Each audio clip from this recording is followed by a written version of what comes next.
পবিত্রারোপিণী একাদশী ব্রত মাহাত্ম্য কথা। একদিন মহারাজ যুধিষ্ঠির ভগবান শ্রীকৃষ্ণকে জিজ্ঞাসা করলেন, হে প্রভু, শ্রাবণ মাসের শুক্লপক্ষের একাদশীর নাম কি, তা কৃপা করে আমাকে বলুন। শ্রীকৃষ্ণ বললেন, হে মহারাজ, এখন আমি সেই পবিত্র ব্রতের মাহাত্ম্য বর্ণনা করছি, যা শোনা মাত্রই বাজপেয় যজ্ঞের ফল লাভ হয়। মনোযোগ দিয়ে তা শ্রবণ করুন। প্রাচীনকালে দ্বাপর যুগের শুরুতে মহিজিৎ নামে এক বিখ্যাত রাজা ছিলেন। তিনি মাহিষ্মতি নগরে রাজত্ব করতেন। কিন্তু দুঃখের বিষয় এই যে তার মনে বিন্দুমাত্র সুখ শান্তি ছিল না, কেননা তিনি ছিলেন অপুত্রক। নিজেকে অত্যন্ত দুর্ভাগা মনে করে রাজা চিন্তাগ্রস্ত হলেন। ব্রাহ্মণদের সামনে গিয়ে বলতে লাগলেন, হে প্রজাবৃন্দ, তোমরা শোনো, আমি এই জন্মে তো কোনো পাপ করিনি, অন্যায়ভাবে আমার রাজকোষ বৃদ্ধি করিনি, ব্রাহ্মণ বা দেবতাদের সম্পদও কখনো গ্রহণ করিনি, উপরন্তু প্রজাদেরকে পুত্রের মতো পালন করেছি, ধর্ম অনুযায়ী পৃথিবী শাসন করেছি, দুষ্টদের যথানুরূপ দণ্ড দিয়েছি, সজ্জন ব্যক্তিদের যথাযোগ্য সম্মান করতেও কখনো অবহেলা করিনি। তাই হে ব্রাহ্মণগণ, এই প্রকার ধর্মপথ অবলম্বন করা সত্ত্বেও কেন আমার পুত্র লাভ হলো না, তা আপনারা কৃপা করে অনুসন্ধান করুন। রাজার এই কাতর উক্তি শুনে ব্যথিত রাজভক্ত পুরোহিত ব্রাহ্মণগণ রাজার মঙ্গলের জন্য গভীর বনে ত্রিকালজ্ঞ ঋষির কাছে যেতে মনস্থ করলেন।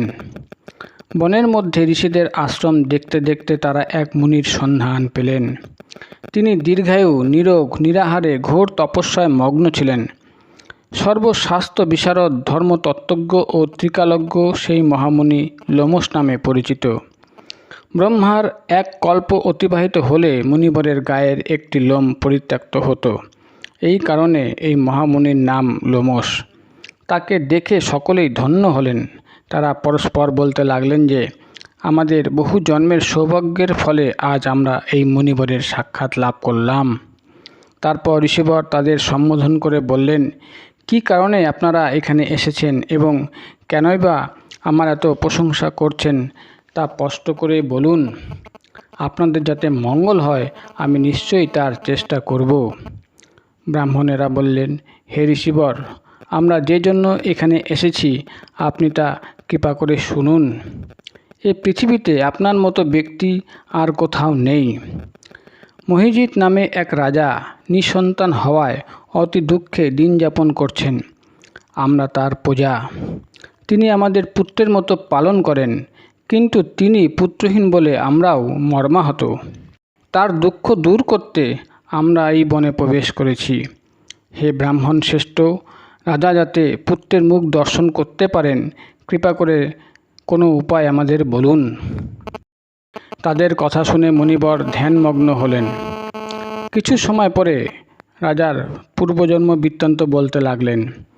এই রাজা পূর্বজন্মে এক দরিদ্র বৈশ্য ছিলেন। একবার তিনি একটি অন্যায় কার্য করে ফেলেন।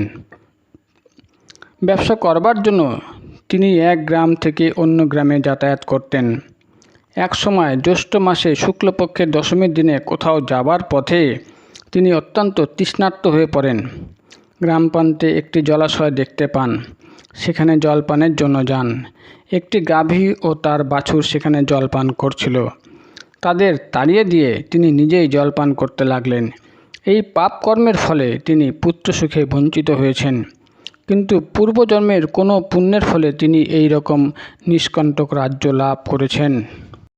তখন সবাই বললেন, হে মুনিবর, শাস্ত্রে আছে যে পুণ্য দ্বারা পাপ ক্ষয় হয়। তাই আপনি এমন একটি পুণ্যব্রতের উপদেশ করুন যাতে তার পাপ দূর হয় এবং আপনার অনুগ্রহে তিনি পুত্র সন্তান লাভ করতে পারেন। লোমশ মুনি বললেন, শ্রাবণ মাসের শুক্লপক্ষের পবিত্রারোপিণী একাদশী ব্রত অভীষ্ট ফল প্রদান করে। আপনারা যথাবিধি তা পালন করুন।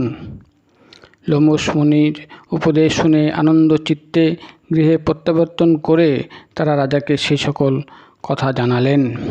তারপর সকলে মিলে মুনির নির্দেশ অনুসারে ব্রত পালন করলেন। তাদের সকলের পুণ্যফল রাজাকে প্রদান করলেন। সে পুণ্যের প্রভাবে রাজমহিষী গর্ভবতী হলেন। উপযুক্ত সময়ে বলিষ্ঠ সর্বাঙ্গ সুন্দর এক পুত্র সন্তানের জন্মদান করলেন। ভবিষ্যোত্তর পুরাণে এই মাহাত্ম্য বর্ণিত হয়েছে। এই ব্রত মাহাত্ম্য যিনি পাঠ বা শ্রবণ করবেন তিনি সমস্ত পাপ থেকে মুক্ত হবেন এবং পুত্রসুখ ভোগ করে অবশেষে দিব্যধাম প্রাপ্ত হবেন। এই ছিল পবিত্র রূপণী ব্রত মাহাত্ম্য কথা।